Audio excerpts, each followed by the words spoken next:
বাচ্চাটার দিকে একটু খেয়াল রেখেন। জুলাই যোদ্ধা ওসমান হাদির মৃত্যুকে কাঁদছে গোটা দেশ, কিন্তু মৃত্যুর কয়েকদিন আগেই ওসমান হাদি তার মাকে জানিয়েছিলেন জীবনের শেষ 3টি ইচ্ছা। প্রথম 2টি ইচ্ছা ছিল খুব সাধারণ, একটা সাধারণ কফিন আর একটি সাধারণ কবরের আকাঙ্ক্ষা জানিয়েছিলেন এই জুলাই বিপ্লবী। কিন্তু তৃতীয়টি ছিল ভীষণ কঠিন, যা শুনলে আপনি চমকে যাবেন। এবং কষ্টের বিষয় হচ্ছে দাফনের দিনেও ওসমান হাদির সেই ইচ্ছা পূর্ণ হয়নি।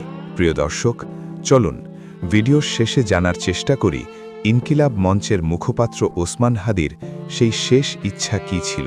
কয়েকদিন আগের কথা, খুব সাধারণ একটি দিনে মায়ের পাশে বসেছিলেন ওসমান হাদি। সেদিন কোনো ক্যামেরা ছিল না, মাইক ছিল না কোনো জনসভাও।